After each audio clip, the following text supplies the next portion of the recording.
con la ayuda del Señor, un domingo más aprendiendo de su palabra y en este mes tan especial que es el mes de la Biblia. Hoy no voy a estar sola, sino que nos va a acompañar en esta clase el tío Ezequiel de la clase Intermedio 2, porque tenemos algo muy importante que aprender. Y él va a llegar a las 11:02 minutos. Estoy segura que va a venir con una camisa cuadrillé y va a aparecer por este lugar a la hora exacta que les dije. Ya es la hora. Muy buenos días, niños. Como ven, llegué justo a la hora que su tía Daniela indicó. Ella sabía incluso cómo iba a venir vestido. Ella anticipó muchas cosas y es así también como Jesús anticipó su muerte. Y sobre eso vamos a hablar el día de hoy. Pero antes vamos a hacer una oración. Amén. Así que invito a que cierren sus ojos y oremos a Dios. Padre Santo que estás en el cielo, cuántas gracias te damos, Señor, por su gran amor, por su gran misericordia, porque usted es bueno, porque podemos despertarnos el día de hoy y aprender de su palabra. Te pido, mi Dios, que usted nos dé la capacidad de poder aprender junto a la tía Daniela, a mí y a todos los niños que están mirando en este día. Que usted abra nuestro entendimiento y que podamos poner en práctica esta palabra. Todo esto, Señor, se lo pido en el nombre de nuestro Salvador Jesucristo. Amén. Amén. Bueno, como anticipaba el tío Ezequiel, hoy vamos a aprender una lección muy importante que se encuentra en Mateo capítulo 26, desde el versículo 1 hasta el 56. En esta lección y en toda la lectura de esta palabra se relatan varios hechos importantes que ocurrieron en un periodo de 2 días, antes de que Jesús fuese tomado preso para ser llevado a la cruz por cada uno de nosotros. Vamos a revisar cada uno de estos episodios y vamos a ver que Jesús tenía el control de todo lo que estaba ocurriendo y que Él sabía lo que iba a ocurrir. Bueno, la primera situación que vamos a revisar fue el complot que estaban haciendo estas personas para matar a Jesús. Luego vamos a revisar en una línea de tiempo a la mujer. Vamos a ver quién fue esa mujer que derramó un perfume muy caro ante la cabeza y los pies de Jesús. Posteriormente vamos a ver que ocurrió una traición muy importante, que es de un seguidor de Jesús llamado Judas. Posteriormente viene la celebración de la Pascua. Vamos a saber qué es la Pascua y además cuando Jesús logra instituir la cena del Señor. Luego de eso vamos a revisar cómo Jesús anunció incluso que uno de sus discípulos, Pedro, el mismo que caminó sobre las aguas, le iba a negar. Luego vamos a ver cómo Jesús estaba afligido en su corazón por lo que iba a ocurrir, por el pecado, más que nada por el pecado, y cómo él recurrió a la oración para poder pasar ese trago amargo. Y al final de esta línea vamos a revisar el arresto de Jesús. La historia comienza con el complot para matar a Jesús. Un complot es un acuerdo entre distintas personas en secreto para perjudicar a otro. Y en este caso iban a perjudicar a Jesús. Se juntaron sacerdotes y ancianos del pueblo con Caifás, que era el sumo sacerdote, uno de los sacerdotes más importantes de la época, y se juntaron para planear la muerte de Jesús. Pero Jesús sabía todo esto y les dijo a sus discípulos anticipadamente que su muerte sería en la fiesta de Pascua. Por lo tanto, Jesús lo tenía todo bajo control. Estando Jesús en Betania, vino a él una mujer llamada María. María era la hermana de Lázaro y ella amaba mucho a Jesús. Ella vino con un perfume muy caro, tan caro que equivalía al sueldo de una persona de 1 año. Era muy caro. Ella vino, tomó este perfume y lo derramó sobre la cabeza de Jesús, estando él sentado a la mesa. Cayó en todo su cuerpo. Cuando los discípulos vieron esto, se enojaron y le dijeron: pero mujer, ¿qué desperdicio has hecho? Esto lo podríamos haber vendido y habérselo dado a los pobres. Mas Jesús les dijo: ¿por qué la enjuiciáis? Lo que ella ha hecho es una buena obra, porque al derramar este perfume sobre mi cuerpo, me está preparando para mi sepultura. Mientras tanto, Judas, uno de los discípulos de Jesús, planeó junto a los sacerdotes entregar a Jesús para que lo mataran, a cambio de nada menos que 30 piezas de plata, con tal que él entregase a Jesús en el momento oportuno. Si queremos un ejemplo de traición, este es el máximo ejemplo, la traición que hizo Judas a su maestro, Jesús. Al día siguiente era el día de la Pascua. La Pascua era una celebración muy importante para los judíos, porque ahí se recordaba cuando Dios sacó al pueblo de Israel de la esclavitud de Egipto y hacía memoria del momento en que Dios libró al primogénito de cada familia a través de una señal en su puerta. Entonces era una celebración muy importante para todos ellos.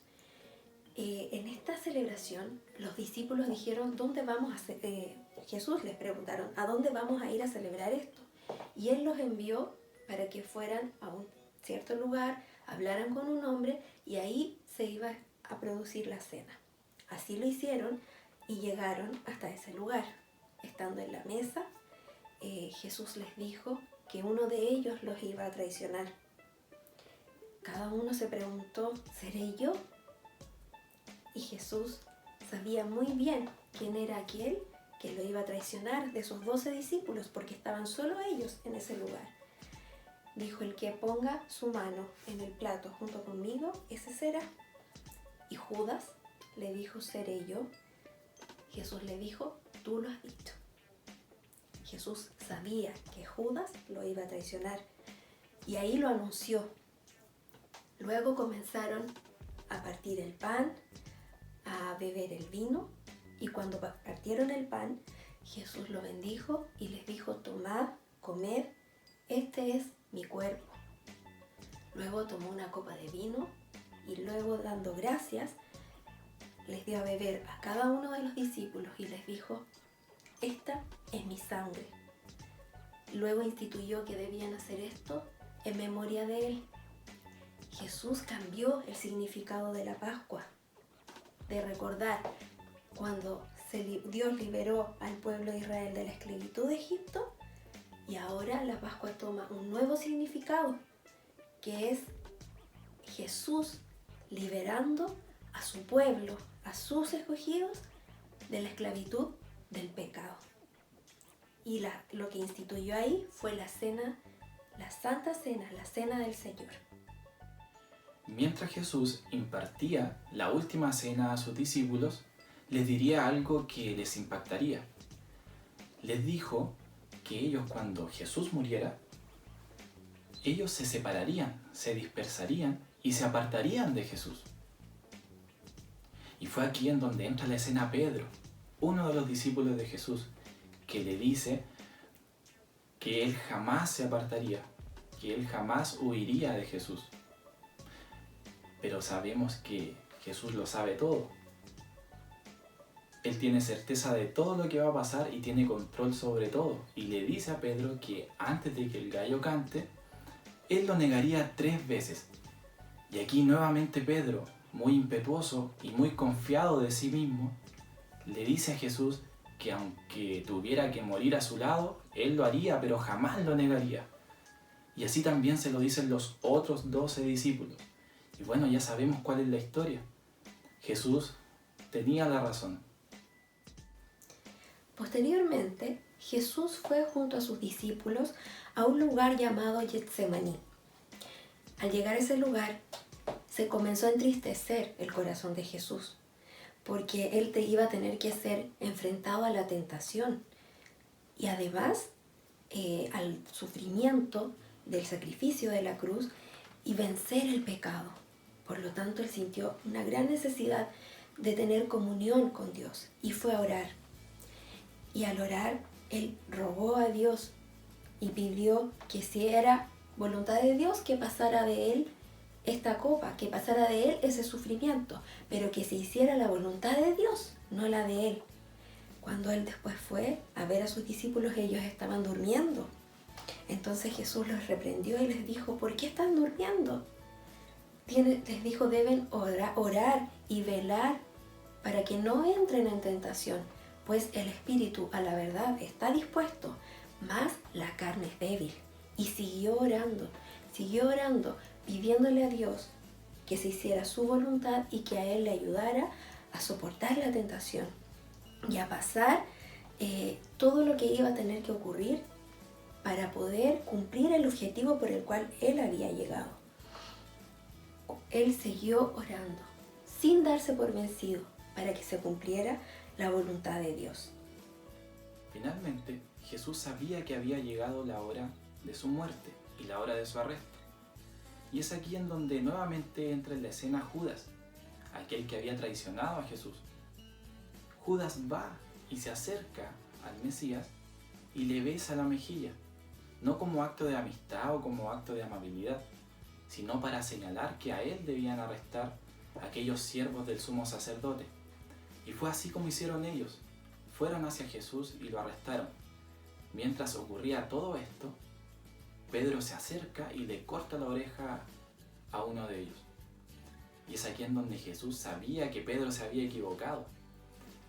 Y Jesús en el instante sana a esta persona y le cura su oreja.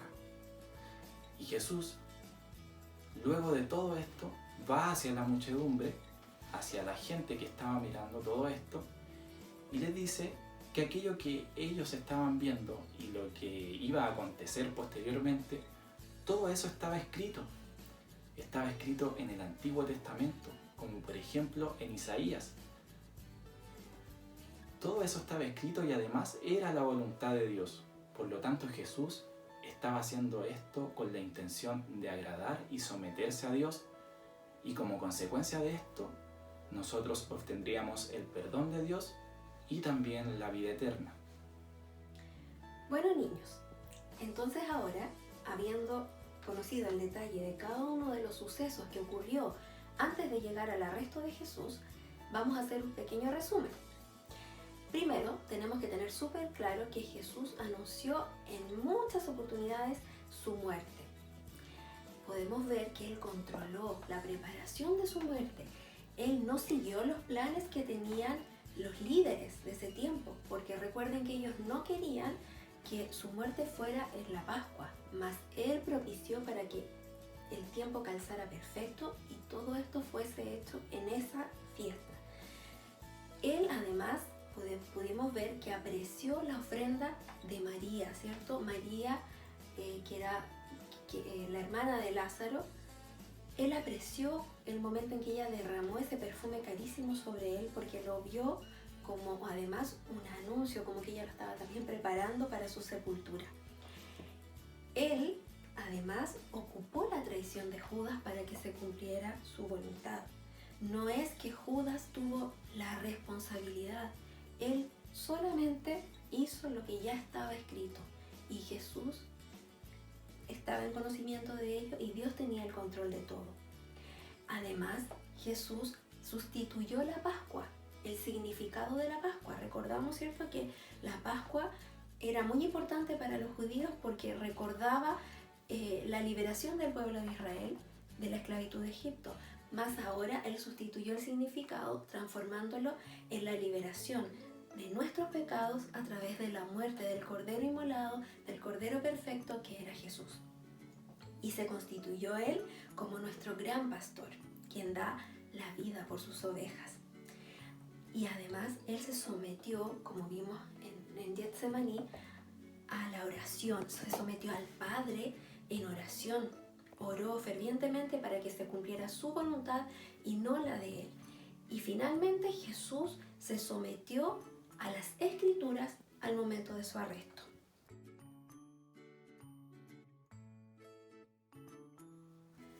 Pero ¿sabes qué, tía Daniela? Me quedaron algunas dudas respecto a la enseñanza.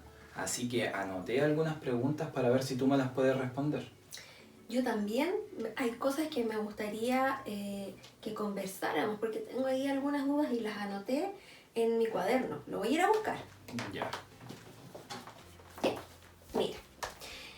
Lo primero, tía Ezequiel, es que yo me quedé ahí con la duda de si los fariseos, ellos querían matar a Jesús el día de la Pascua.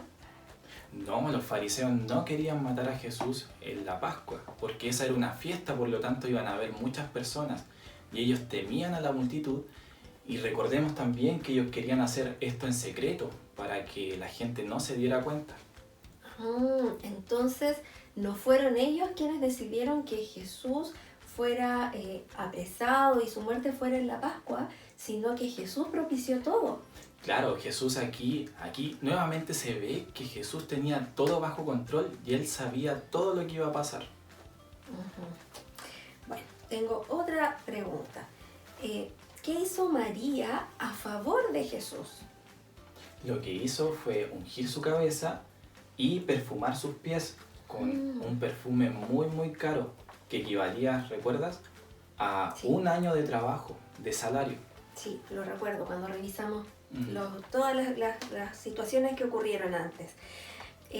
Cuando pasó esto, para ver si tú lo recuerdas, si tú se quedó grabado ahí, ¿cuál fue la respuesta de Jesús cuando ella hizo esta acción que todos cuestionaron? ¿Qué dijo Jesús? Y Jesús aprobó en gran manera esta acción, porque María de cierta forma estaba preparando a Jesús para la futura sepultura. Y aquí nuevamente se ve que Jesús sabía lo que iba a pasar. Así es, estaba todo bajo control. Mi última pregunta es, ¿cuál fue el precio de la traición de Judas? Eso lo recuerdo bien. Fueron 30 piezas de plata por las cuales vendió Judas a Jesús. Y eso equivale a, aquí lo anoté, a 4 meses de salario, es decir, a un tercio de lo que equivalía el perfume que utilizó María. Claro, porque el perfume que utilizó María equivalía a más o menos al sueldo de un año y lo que hizo Judas vendió a su maestro por el precio del salario de 4 meses, o sea, un tercio de lo que hizo María. Ahí vemos la diferencia en los corazones de Judas y de María, la hermana de Lázaro y amiga de Jesús. Ahí vemos que Judas realmente no amaba a Jesús, pero María sí amaba mucho a Jesús. Así es. Esas eran mis preguntas. Ya, ahora me toca a mí. Mira, mi primera pregunta es, ¿cómo controló Jesús los tiempos de su arresto? Él, como vimos, tenía todo bajo control. Y él primero no reveló el lugar donde iría a cenar, donde él celebraría la Pascua y que fue el lugar también donde cenó junto a sus discípulos. Eso muy pocos lo sabían, de hecho solo Judas. Entonces, de alguna forma, él propició que Judas fuera y él como que lo permitió y le dio permiso para que él fuera a entregarlo. Así que estaba ahí todo bajo control. Y eso también daba a conocer que Jesús sabía que él era un traidor. Eso no escapaba del conocimiento de Jesús. De hecho, en la última cena le dice a Judas que él era el traidor. Exacto. Jesús estaba un paso adelante de todo lo que iba a pasar y de todo lo que sucedería después. Así es. Ya, mira, mi otra pregunta es ¿por qué los discípulos abandonaron a Jesús? Eso también nosotros podríamos pensar, ¿por qué? Si ellos vieron todos los milagros que Jesús hizo y sabían en su corazón que él era el Hijo de Dios, pero ¿sabes? Estaba profetizado que el pastor sería asesinado y que sus ovejas se dispersarían. Esto estaba anunciado por los profetas, todo escrito en el Antiguo Testamento. Y además, otro factor fue que los discípulos no se prepararon para resistir la tentación de dispersarse o de negar a Jesús. Porque recuerdas que cuando Jesús estaba orando en Getsemaní, ¿qué estaban haciendo sus discípulos? Estaban durmiendo, no estaban orando. Entonces ese también fue otro motivo. Ah, ya, entiendo muy bien. Me respondiste, de hecho, la otra pregunta que te iba a hacer. Ya, entonces me queda una sola pregunta, que es, ¿por qué Jesús no se resistió él al arresto? El mismo motivo de todas las otras respuestas. Jesús tenía todo bajo control y Jesús sabía que él tenía que pasar este trago amargo para cumplir lo que estaba escrito y porque ese era el paso necesario para que nosotros pudiésemos alcanzar salvación. Él se redimió como un cordero de la Pascua y él ocupó ese lugar y él lo hizo todo para que se cumpliese lo que estaba escrito y él lo hizo en obediencia a la voluntad de Dios, decidió someterse. Nadie quiere pasar situaciones de dolor, pero él decidió someterse a la voluntad de Dios. Ahora me queda todo muy, muy claro. Fue una hermosa enseñanza la que vimos el día de hoy, acerca de cómo Jesús tenía todo planeado, cómo Él sabía cada cosa que iba a pasar y cómo podemos ver que Él tenía el control de todo y que hasta el día de hoy Él sigue teniendo el control de todo, incluso de nuestras vidas. Y eso nos da seguridad a nosotros también de nuestra salvación y de que estamos en muy buenas manos, en las manos del Maestro. Así es, la Escritura predijo todo lo que iba a ocurrir y Jesús no vino a votar eso. Él solamente vino a cumplir en obediencia, siendo el Hijo de Dios, siendo Dios mismo. Él decidió someterse a las Escrituras y que todo esto aconteciera para que Él tomara nuestro lugar y pagara por nuestros pecados, porque ese era nuestro lugar. Así que hasta aquí llega la lección del día de hoy. Y bueno, vamos a terminar como siempre lo hacemos, orando al Señor. Amén. Así que vamos a orar nuevamente. Señor Jesús, estamos delante de tu presencia para darte gracias, Señor, por este momento, porque usted ha sido bueno con nuestras vidas, porque hemos podido aprender de cómo usted controla todas las cosas, Señor, cómo usted controló los tiempos, Señor, de su arresto y también el momento perfecto de su muerte. Usted fue el Cordero ideal, el Cordero perfecto, y usted se sometió a su Padre y a nuestro Dios. Gracias, Señor, porque a partir de esa obra tan hermosa nosotros podemos recibir salvación. Te damos gracias, Señor, y te pedimos que se guarde esta enseñanza en nuestros corazones. Ayúdanos, Señor, y que hoy sea un hermoso día para cada uno de nosotros y todos los niños que nos están escuchando. Todo esto, mi Dios, se lo pedimos a través de nuestro Señor y Salvador Jesucristo. Amén. Amén. Bueno, recuerden, niños, durante la semana deben reforzar todo lo aprendido a través de los devocionales diarios, leer su Biblia, que es muy importante, repasar junto a su familia, aprenderse el versículo cantado para que después esto quede muy grabado en sus corazones. Que el Señor les bendiga. Nos vemos. Nos vemos. Que tengan linda tarde.